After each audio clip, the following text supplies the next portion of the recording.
Olá, tudo bem com você? Minha pergunta é: quem influencia a sua vida?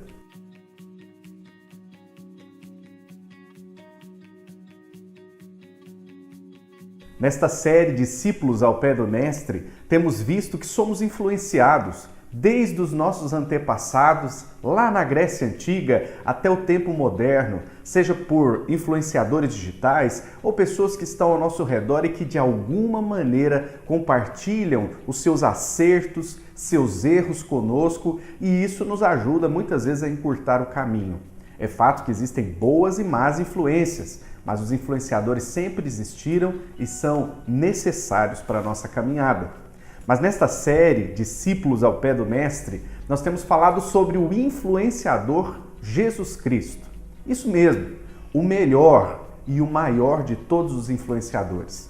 A diferença dele é que enquanto os outros compartilham dos seus erros e acertos do caminho, Jesus é aquele que projetou os caminhantes, você e eu, e projetou também o caminho.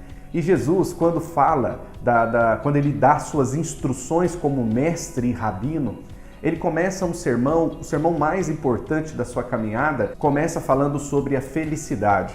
Felicidade profundamente existencial. Macários é a palavra. Ele diz assim: bem-aventurados os que têm fome e sede de justiça, porque serão fartos. Esse texto é muito interessante porque ele usa uma imagem, né? Fome e sede. Qualquer um de nós que vive aqui no Ocidente desconhece a profundidade do exemplo da fome e da sede, por mais que a gente ache que sabe. Imagine você, aquela pessoa que vivia lá na Palestina nos tempos de Jesus, o mais simples das camadas sociais ali, ele que ganhava os seus 8 centavos por dia, que comia carne raramente, que estava sempre com a sua alimentação na linha da inanição, ou seja, ele comia mesmo só para ter um pouco de força para continuar trabalhando. Nunca comia tanto quanto gostaria, mas comia só o pouco para continuar sobrevivendo. Essa era a pessoa faminta.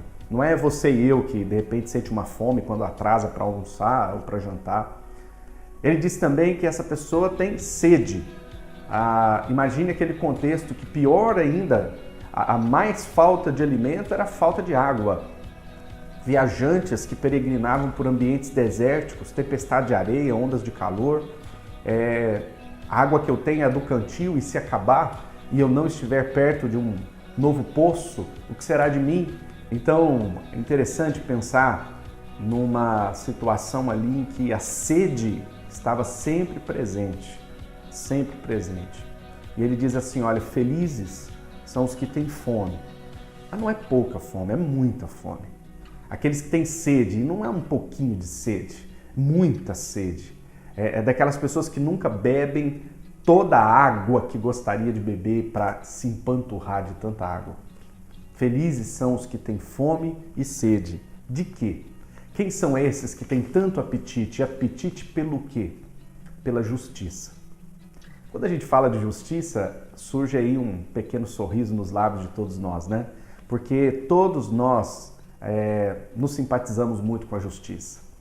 Nós somos tipo aquela pessoa que não sabe tocar nenhum instrumento, não sabe executar uma boa música, mas sabe e gosta de ouvir uma boa música, né? A justiça, em certa medida, ela se apresenta na nossa vida, né? A pessoa, de repente, pode ser agressiva, mentirosa, dada a vícios, mas quando vê uma pessoa numa miséria, ela é capaz de tirar até a roupa do corpo e ajudar. Ou seja, injusta numa série de coisas, mas demonstra justiça numa outra coisa. Porque como imagem e semelhança de Deus, todos nós, em certa medida, temos fome e sede de justiça. Só que não é bem isso que o texto está falando, porque quando o texto grego, e aí a tradução não nos permite enxergar isso, mas o texto original sim, quando fala que felizes são os que têm fome e sede de justiça, não está falando daqueles que têm fome de um pouco de pão, nem aqueles que têm sede de um pouco de água. Esse texto, quando diz fome e sede de justiça, esse de justiça é de toda justiça. De toda. Ou seja, é aquele que tem fome, não só de pão, mas de todo o pão do mundo inteiro, que tem sede de toda a água do mundo inteiro. Bem-aventurados os que têm fome e sede de toda justiça. E aí a coisa complica um pouco, porque nós não conseguimos promover nem buscar toda justiça, porque essa justiça não está absolutamente em nós. Não há em nós justiça plena, que é o que Jesus está falando aqui nesse texto.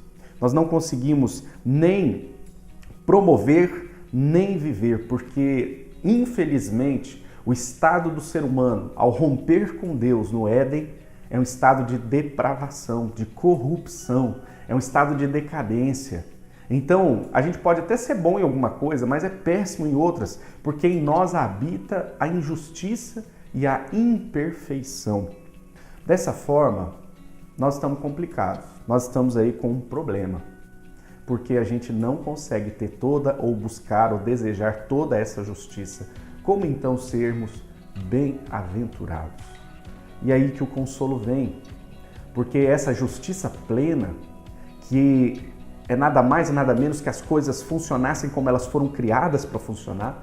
Algo injusto é algo que está fora de ordem, é algo que está operando e existindo fora do seu propósito.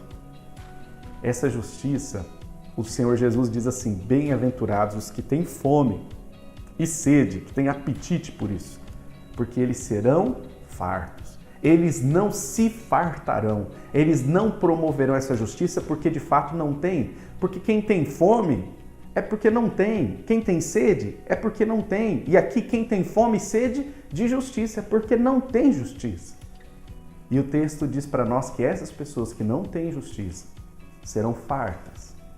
E é por isso que eu paro para pensar três coisas. A primeira é que a expectativa de felicidade desse mundo nos chama a contentar com coisas imperfeitas e injustas. Quando a gente escuta por aí alguém falando, olha, se você comprar esse produto, se você fizer essa viagem, se você tiver essa roupa, se você se vestir assim, se você se comportar assim, você vai ser feliz e a sua vida vai ter sentido. Pois bem, é uma ilusão, porque isso não é justiça plena.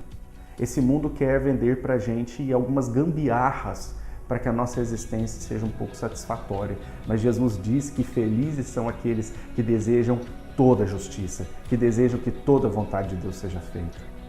Outra coisa que eu paro para pensar é que a sabedoria do nosso mundo, o jeito de viver hoje, ele é exclusivamente momentâneo e tenta conquistar as coisas por esforço.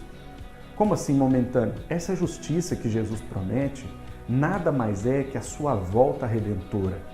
Jesus veio justamente ser a nossa justiça, porque nós, como injustos, que ofendemos a Deus, que desobedecemos a Deus, pois bem, Jesus veio ser a nossa justiça. Ele veio morrer na cruz no nosso lugar para satisfazer a justiça do Pai. Ele veio a esta terra para redimir e restaurar todas as coisas. E quando Ele voltar, Ele vai colocar todas as coisas no seu devido lugar. Esse mundo injusto de catástrofes, acidentes, violência, doença, todas essas coisas, há uma promessa específica de Jesus de que Ele vai restaurar todas as coisas e elas voltarão a ser como deveriam ser, e nisso haverá justiça plena de Deus. A nossa sabedoria do mundo fala para você viver o hoje e o agora e não tem amanhã. Morreu, acabou. Pois é, mas isso é totalmente contra o que Jesus nos ensinou. Porque Ele diz que felizes são aqueles que desejam, que têm sede, que têm fome de justiça toda, de justiça plena. Algo que só virá e só se manifestará na volta de Jesus Cristo. Não vai ser um partido político, não vai ser um judiciário, não vai ser ninguém. Ninguém tem o poder para trazer essa justiça plena, a não ser Jesus. Ele é a nossa justiça plena. Ele é o nosso Redentor. E eu gostaria de animar você nessa caminhada, porque essa esperança futura da redenção de Cristo, essa esperança futura da restauração de todas as coisas, enche o nosso coração de esperança para viver os problemas do hoje. Não é à toa que o próprio Jesus diz que aquele que crê em mim, ainda que morra, viverá. Quando Jesus fala isso é porque Ele está querendo mostrar para nós que não existe só isso aqui, e que Ele tem algo muito especial, muito tremendo para oferecer para nós. Meu desejo hoje é que você seja uma pessoa bem-aventurada, que significa feliz, muito feliz. E feliz como? Tendo fome e sede da justiça de Deus, pedindo que Deus venha e faça a sua plena vontade para todo sempre. Que Deus abençoe sua vida. Eu tenho um convite especial. Domingo, 9 horas da manhã e também às 18 horas, nós teremos a continuidade das bem-aventuranças dessa série Discípulos aos Pés do Mestre. E eu convido você para estar aqui com a gente para meditarmos juntos sobre a próxima bem-aventurança. Domingo, 9 da manhã e depois, às 18 horas, você pode escolher qual horário mais conveniente. Eu te espero aqui na Igreja Presbiteriana de Palmeiras. Deus te abençoe.